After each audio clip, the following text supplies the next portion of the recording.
श्री राधा कृष्ण चरण कमलेभ्यो नमः।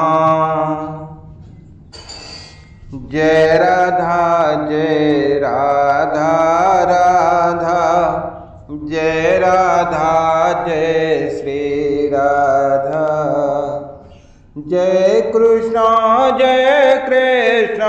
कृष्ण, जय कृष्ण जय श्री कृष्ण। श्रीमद्भागवतम दशम स्कंद 29वां अध्याय रासलीला का आरंभ।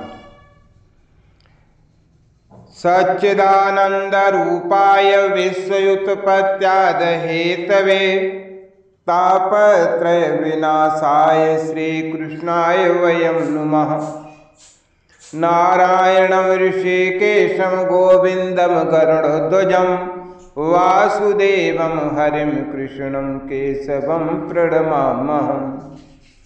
कस्तूरीतिलकमललाटपटले वक्षस्थले कौस्तुभं, नासाग्रे वरमौक्तिकं करतले वेणुमुखरे कङ्कणम्।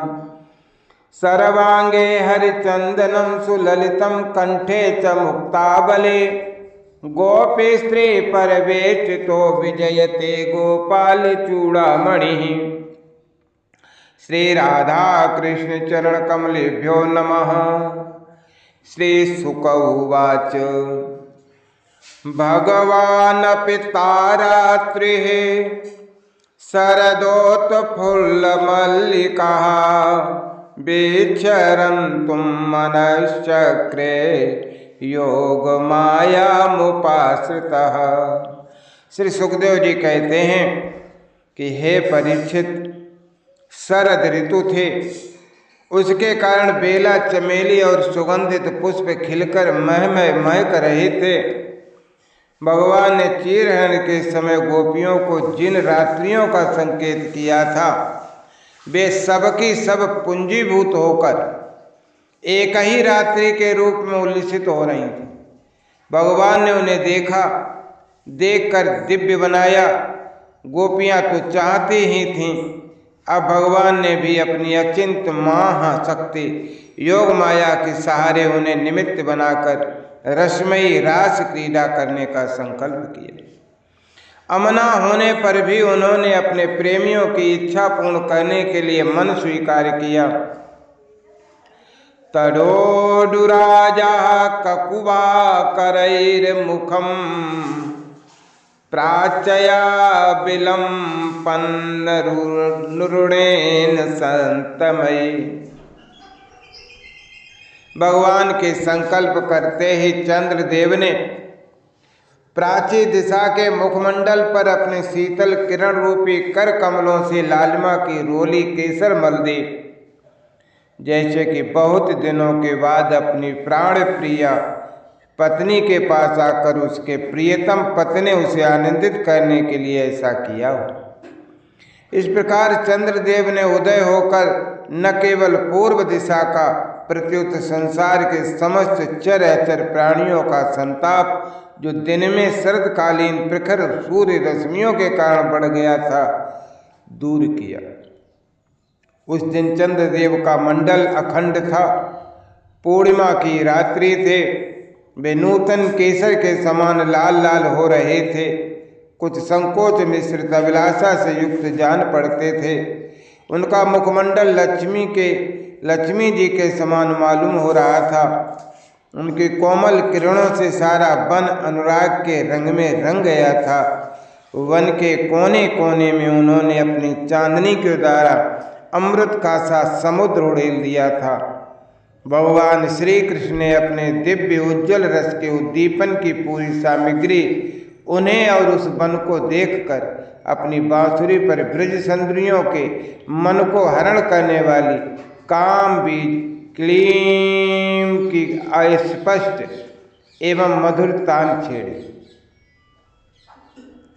भगवान का वो वंशी वादन भगवान के प्रेम को, उनके मिलन की लालसा को अत्यंत उकसाने वाला, बढ़ाने वाला था। यूँ तो श्याम सुंदर ने पहले से ही गोपियों के मन को अपने वश में कर रखा था, अब तो उनके मन की सारी वस्तुएं, भय, संकोच, धैर्य, मर्यादा आदि की वृत्तियां भी छीन लीं। वंशी धुन सुनते ही उनकी विचित्र गति हो गई। जिन्होंने एक साथ साधना की थी श्री कृष्ण को पति रूप में प्राप्त करने के लिए, वे गोपियां भी एक दूसरे को सूचना न देकर, यहाँ तक कि एक दूसरे से अपनी चेष्टा को छिपाकर जहाँ वे थे वहाँ के लिए चल पड़े। हे परीक्षित, वे इतने वेग से चली थीं कि उनके कानों के कुंडल झोंके खा रहे थे। वंशी धुन सुनकर जो गोपियां दूध दूह रही थीं, वे अत्यंत उत्सुकता बस दूध दोहना छोड़कर चल पड़ी। जो चूल्हे पर दूध औटा रही थीं, वे उफनता हुआ दूध छोड़कर चल पड़ी, और जो लपसी बना रही थीं, वो पकी हुई लपसी बिना उतारे ही ज्यों की त्यों छोड़कर चल गई। जो भोजन परस रही थीं, वे परसना छोड़कर, जो छोटे छोटे बच्चों को दूध पिला रही थी, वे दूध पिलाना छोड़कर, जो पतियों की सेवा शुश्रूषा कर रही थीं, वे सेवा शुश्रूषा छोड़कर, और जो स्वयं भोजन कर रही थीं, वे भोजन करना छोड़कर अपने कृष्ण प्यारे के पास चल पड़ी। कोई कोई गोपी अपने शरीर में अंगराग, चंदन और उबटन लगा रही थी, और कुछ आँखों में अंजन लगा रही थीं। वे उन्हें छोड़कर तथा उल्टे पुल्टे वस्त्र धारण कर श्री कृष्ण के पास पहुँचने के लिए चल पड़े। पिता और पतियों ने, भाई और जाति बंधुओं ने उन्हें रोका, उनकी मंगलमयी प्रेम यात्रा में विघ्न डाला, परंतु वे इतनी मोहित हो गई थीं कि रोकने पर भी न रुक सकीं, और रुकती तो कैसे। विश्व विमोहन श्री कृष्ण ने उनके प्राण, मन और आत्मा सब कुछ का अपहरण जो कर लिया था। परीक्षित, उस समय कुछ गोपियां घरों के भीतर थीं, उन्हें बाहर निकलने का मार्ग ही न मिला। तब उन्होंने अपने नेत्र मूंद लिए और बड़ी तन्मयता से श्री कृष्ण के सौंदर्य, माधुर्य और लीलाओं का ध्यान करने लगे। परीक्षित, अपने परम प्रियतम श्री कृष्ण के असह्य विरह की तीव्र वेदना से उनके हृदय में इतनी व्यथा, इतनी जलन हुई कि उनमें जो कुछ अशुभ संस्कारों का लेश मात्र अवशेष था वो भस्म हो गया। इसके बाद तुरंत ही ध्यान लग गया, और ध्यान में उनके सामने भगवान श्री कृष्ण प्रकट हुए। उन्होंने मन ही मन बड़े प्रेम से, बड़े वेग से, आवेग से उनका आलिंगन किया। उस समय उन्हें इतना सुख और इतनी शांति मिली कि उनके सब के सब पुण्य के संस्कार एक साथ ही छीन हो गए। परीक्षित, यद्यपि उनका उस समय श्री कृष्ण के प्रति जार भाव भी था, तथापि कहीं सत्य वस्तु भी भाव की अपेक्षा रखती है। उन्होंने जिनका आलिंगन किया, चाहे किसी भी भाव से किया हो, वे स्वयं परमात्मा ही तो थे। इसलिए उन्होंने पाप और पुण्य रूप कर्म के परिणाम से बने हुए गुणमय शरीर का परित्याग कर दिया। भगवान की लीला में सम्मिलित होने के लिए योग्य दिव्य अपराकृत शरीर प्राप्त कर लिया। इस शरीर से भोगे जाने वाले कर्म बंधन तो ध्यान के समय ही छिन्न भिन्न हो चुके थे। राजोवाच कृष्णं विदु परम कांतम न तो ब्रह्मतया मुने गुणप्रवाहो परमस्तासाम गुणधियाम कथम।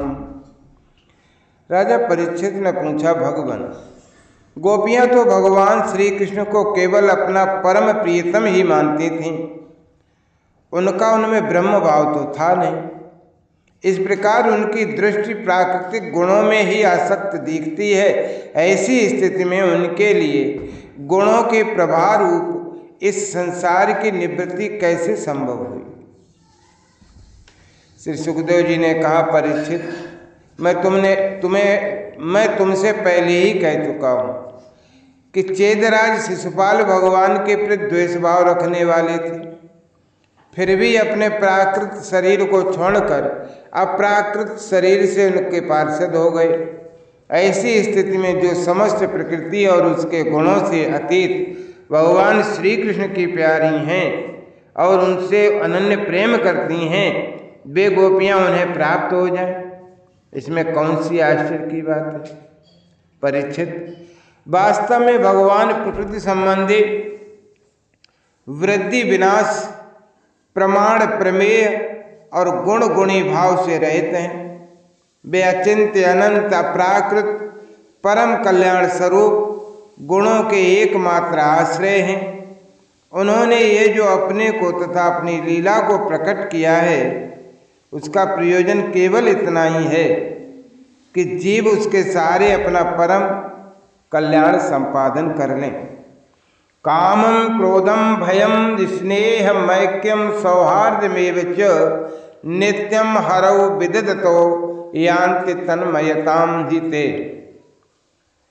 सुनो, इसलिए भगवान से केवल संबंध हो जाना चाहिए।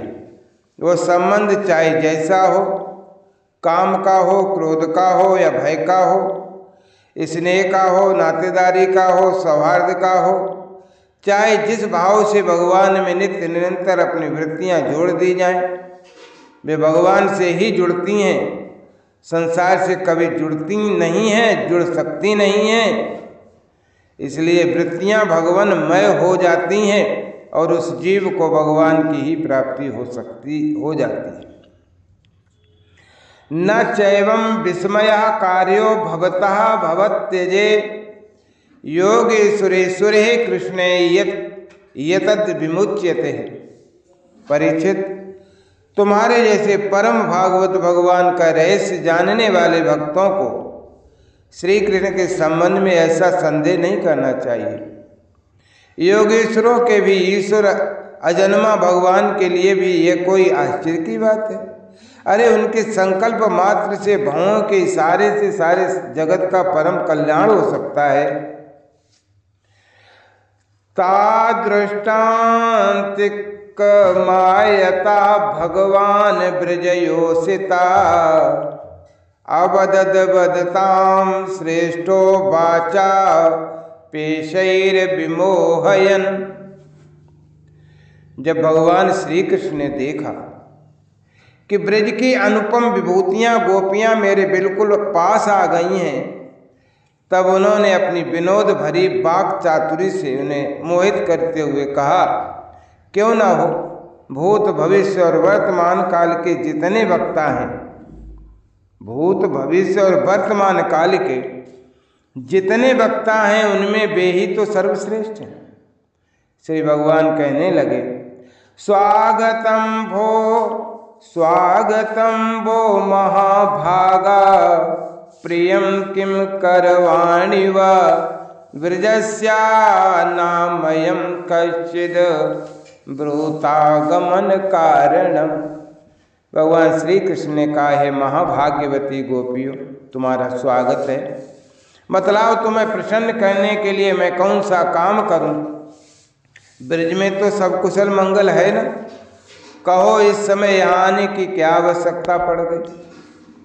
सुंदरी गोपियों, रात का समय है, ये स्वयं ही बड़ा भयावना होता है और इसमें बड़े बड़े भयावने जीव जंतु इधर उधर घूमते रहते हैं। अतः तुम सब तुरंत ब्रज में लौट जाओ। रात के समय घोर जंगल में स्त्रियों को नहीं रुकना चाहिए। मातरा पितरा पुत्र भ्रातरा पतयश्च वा विचन्नुवन्ति हि पश्यन्तो माम क्रूडवं बंधु सादृशम्। तुम्हें न देखकर तुम्हारे माँ बाप, पति पुत्र और भाई बंधु ढूंढ रहे होंगे, उन्हें भय में न डालो। तुम लोगों ने रंग बिरंगे पुष्पों से लदे हुए इस वन की शोभा को देखा।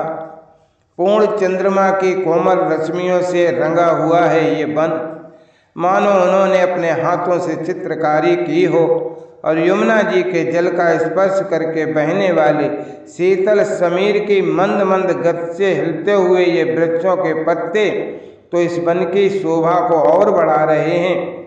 परंतु अब तुम लोगों ने ये सब कुछ देख लिया है, अब देर मत करो। तदयात माचिरम गोष्ठम सुश्रुध्वम पतेन सते क्रंदन्ति वत्सा बालाश्च तान पायतत दुह्यत। अब देर मत करो, शीघ्र से शीघ्र ब्रज में लौट जाओ। तुम लोग कुलीन स्त्री हो, स्वयं भी सती हो, जाओ अपने पतियों की सेवा शुश्रूषा करो। देखो तुम्हारे घर के नन्हे नन्हे बच्चे हैं और गौओं के बछड़े रो रवा रहे हैं, उन्हें दूध पिलाओ, गौएं दुहो। अथवा यदि मेरे प्रेम बस और मेरे परवश होकर तुम लोग यहाँ आई हो तो इसमें भी कोई अनुचित बात नहीं है। ये तो तुम्हारे योग्य ही है, क्योंकि जगत के पशु पक्षी तक मुझसे प्रेम करते हैं, मुझे देखकर प्रसन्न होते हैं। कल्याणी गोपियों, स्त्रियों का परम धर्म यही है कि वे पति और उसके भाई बंधुओं को निष्कपट भाव से सेवा करें और संतान का पालन पोषण करें। जिन स्त्रियों को उत्तम लोक प्राप्त करने की अभिलाषा हो, वे पातकी को छोड़कर और किसी भी प्रकार के पति का परित्याग न करें। भले ही वो बुरे स्वभाव वाला हो, भाग्यहीन हो, वृद्ध हो, मूर्ख हो, रोगी हो या निर्धन ही क्यों न हो। कुलीन स्त्रियों के लिए जार पुरुष की सेवा सब तरह से निंदनीय है। इससे उनका परलोक बिगड़ता है, स्वर्ग नहीं मिलता, इस लोक में अपयश होता है। ये कुकर्म स्वयं तो अत्यंत तुच्छ और क्षणिक है ही, इसमें प्रत्यक्ष और वर्तमान में भी कष्ट ही कष्ट है। मोक्ष आदि की तो बात ही कौन करे। यह साक्षात परम भय नरक आदि का हेतु है। गोपियों, मेरी लीला और गुणों के श्रवण से, रूप के दर्शन से, उन सबके कीर्तन और ध्यान से मेरे प्रति जैसे अनन्य प्रेम की प्राप्ति होती है, वैसे प्रेम की प्राप्ति पास रहने से नहीं होती। इसलिए तुम लोग अभी अपने अपने घर लौट जाओ।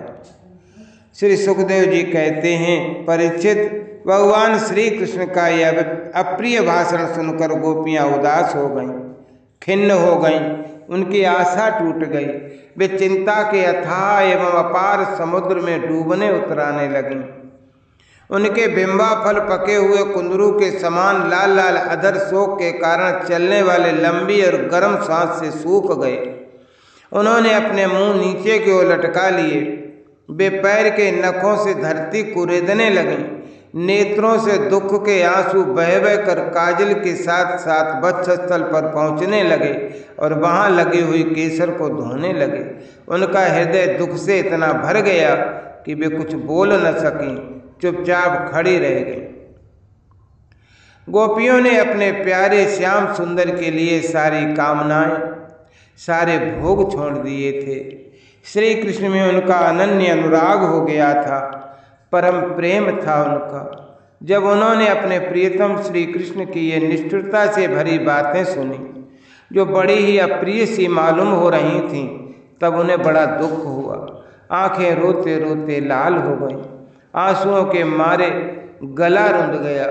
उन्होंने धीरज धारण करके अपनी आंखों के आंसू पोंछे और फिर प्रणय कोप के कारण वे गदगद वाणी से कहने लगे, मैवं विभोरहति भवान गदितुम नृशंसं संत्यज सर्व विषयांस्तव पादमूलम भक्ता भजस्सु दुरोपग्रह माम त्यजास्मान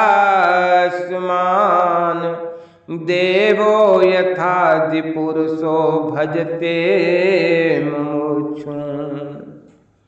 गोपियों ने कहा, हे प्यारे श्री कृष्ण, तुम घट घट व्यापी हो, हमारे हृदय की बात जानते हो। तुम्हें इस प्रकार निष्ठुरता भरे वचन नहीं कहने चाहिए। हम सब कुछ छोड़कर केवल तुम्हारे चरणों में ही प्रेम करती हैं। इसमें संदेह नहीं कि तुम स्वतंत्र हो, हठीले हो, तुम पर हमारा कोई बस तो नहीं है। फिर भी तुम अपनी ओर से जैसे आदि पुरुष भगवान नारायण कृपा करके अपने मुमुक्ष भक्तों से प्रेम करते हैं, वैसे ही हमें स्वीकार कर लो, हमारा त्याग मत करो। हे प्यारे श्याम सुंदर, तुम सब धर्मों का रहस्य जानते हो, तुम्हारा ये कहना है कि अपने पति, पुत्र और भाई बंधुओं की सेवा करना ही स्त्रियों का स्वधर्म है। अक्षर से ठीक है, परंतु इस उपदेश के अनुसार हमें तुम्हारी ही सेवा करनी चाहिए, क्योंकि तुम ही सब उपदेशों के पद यानी चरम लक्ष्य हो, साक्षात भगवान हो। तुम ही समस्त शरीरधारियों के हृदय हो, सुहृदय हो, आत्मा हो और परम प्रियतम हो, यह मैं जानती हूँ। आत्मज्ञान में निपुण महापुरुष तुमसे ही प्रेम करते हैं, क्योंकि तुम नित्य प्रिय एवं अपने ही आत्मा हो। अनित्य एवं दुखद पति पुत्राद से क्या प्रयोजन है। परमेश्वर इसलिए हम पर प्रसन्न हो, कृपा करो कमल नयन। चिरकाल से तुम्हारे प्रतिपाली पोसी आशा अभिलाषा की ये लहलाती हुई लता का छेदन मत करो। हे मनमोहन, अब तक हमारा चित्त घर के काम धंधों में लगता था, इसी से हमारे हाथ में भी उनमें रमे हुए थे, परंतु तुमने हमारे देखते देखते हमारा वह चित्त लूट लिया। इसमें तुम्हें कोई कठिनाई भी नहीं उठानी पड़ी, तुम तो सुख स्वरूप हो ना। परंतु अब तो हमारी गति मत निराली ही हो गई है। हमारे ये पैर तुम्हारे चरण कमलों को छोड़कर एक पग भी हटने के लिए तैयार नहीं है, नहीं हट रहे हैं। फिर हम ब्रज में जाएं तो फिर कैसे जाएं, और यदि वहाँ जाएं भी तो फिर करें क्या। हे प्राण वल्लभ, हमारे प्यारे सखा, तुम्हारी मंद मंद मधुर मुस्कान, प्रेम भरी चितवन और मनोहर संगीत ने हमारे हृदय में तुम्हारे प्रेम और मिलन की आग धधका दी। उसे तुम अपने अधरों की रसधारा से बुझा दो, नहीं तो प्रीतम हम सच कहती हैं, तुम्हारी विरह व्यथा की आग से हम अपने अपने शरीर जला देंगे और ध्यान के द्वारा तुम्हारे चरण कमलों को प्राप्त कर लेंगे। हे प्यारे कमल नयन, तुम वनवासियों के प्यारे हो और वे भी तुमसे बहुत प्रेम करते हैं, इससे प्रायः तुम उन्हीं के पास रहते हो।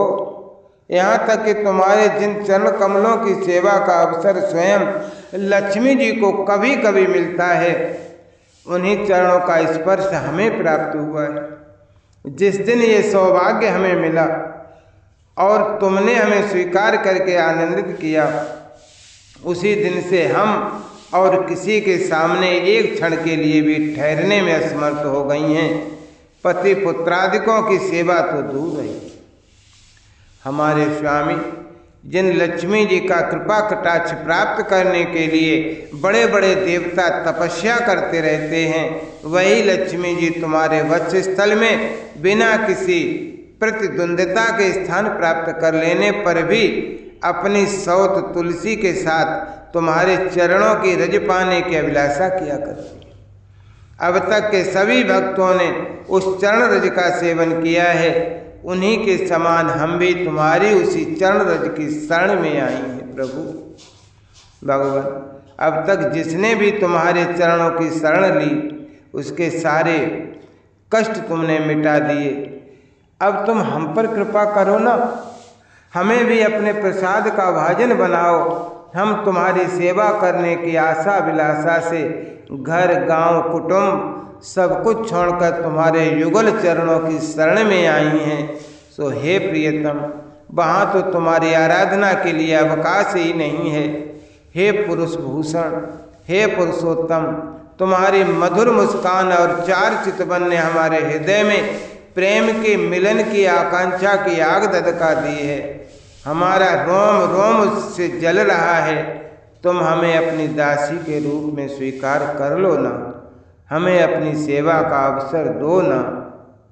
प्रियतम, तुम्हारा सुंदर मुख कमल जिस पर घुंघराली अलकें झलक रही हैं, तुम्हारे एक कमनीय कपोल जिन पर सुंदर सुंदर कुंडल अपना अनंत सौंदर्य बिखेर रहे हैं, तुम्हारे ये मधुर अधर जिनकी सुधा को भी लजाने वाली है, तुम्हारी ये नयन मनोहारी चितवन जो मंद मंद मुस्कान से उल्लसित हो रही है, तुम्हारी ये दोनों भुजाएं जो शरणागत को अभय दान देने में अत्यंत उदार हैं, और तुम्हारा ये वक्षस्थल जो लक्ष्मी जी का सौंदर्य की एकमात्र देवी का नित्य क्रीड़ा स्थल है, देखकर हम सब तुम्हारी दासी हो गए।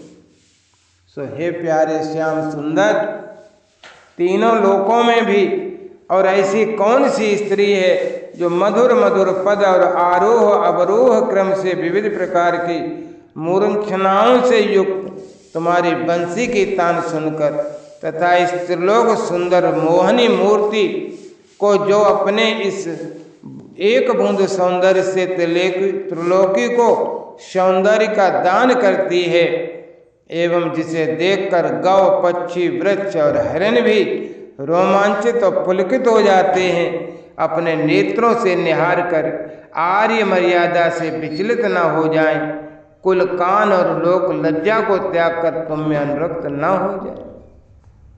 हे प्रभु, हमसे ये बात छिपी नहीं है कि जैसे भगवान नारायण देवताओं की रक्षा करते हैं, वैसे ही तुम ब्रजमंडल का भय और दुख मिटाने के लिए ही प्रकट हुए हो। और यह भी स्पष्ट ही है कि दीन दुखियों पर तुम्हारा बड़ा प्रेम है, बड़ी कृपा है। सो हे प्रियतम, हम भी बड़ी दुखिनी हैं। तुम्हारे मिलन की आकांक्षा की आग से हमारा वक्षस्थल जल रहा है। तुम अपनी इन दासियों के वक्षस्थल और सिर पर अपने कोमल कर कमल रखकर इन्हें अपना लो, हमें जीवन दान दो। श्री सुखदेव जी कहते हैं, हे परीक्षित, भगवान श्री कृष्ण सनकादि योगियों और शिवादि योगीश्वरों के भी तो ईश्वर हैं। जब उन्होंने गोपियों की व्यथा और व्याकुलता से भरी वाणी सुनी, तब उनका हृदय दया से भर गया। और यद्यपि आत्मा राम हैं, अपने आप में ही रमण करते रहते हैं, उन्हें अपने अतिरिक्त और किसी भी बाह्य वस्तु की अपेक्षा नहीं है, फिर भी उन्होंने हंसकर उनके साथ क्रीड़ा प्रारंभ की। भगवान श्री कृष्ण ने अपनी भावभंगी और चेष्टाएं गोपियों के अनुकूल कर दी, फिर भी वे अपने स्वरूप में ज्यों के त्यों एक रस स्थित थे, अच्युत थे। जब वे खुलकर हंसते, तब उनके उज्जवल उज्जवल दांत कुंद कली के समान जान पड़ते थे। उनकी प्रेम भरी चितवन से और उनके दर्शन के आनंद से गोपियों का मुख कमल प्रफुल्लित हो गया। वे उन्हें चारों ओर से घेर कर खड़ी हो गईं। उस समय श्री कृष्ण की ऐसी शोभा हुई मानो अपनी पत्नी तारिकाओं से घिरे हुए चंद्रमा जी हो। गोपियों के सत सत यूथों के स्वामी भगवान श्री कृष्ण वैजंती माला पहने वृंदावन को शोभायमान करते हुए विचरण करने लगे। कभी गोपियां अपने प्रियतम श्री कृष्ण के गुण और लीलाओं का गान करती, तो कभी श्री कृष्ण गोपियों के प्रेम और सौंदर्य के गीत गाने लगते। इसके बाद भगवान श्री कृष्ण ने गोपियों के साथ यमुना जी के पावन पुलिन पर, जो कपूर के समान चमकीली बालू से जगमगा रहा था, पदार्पण किया। वह यमुना जी की तरल तरंगों के स्पर्श से शीतल और कुमुदनी की सहज सुगंध से सुवासित वायु के द्वारा सेवित हो रहा था। उस आनंद प्रद पुलिन पर भगवान ने गोपियों के साथ क्रीड़ा की।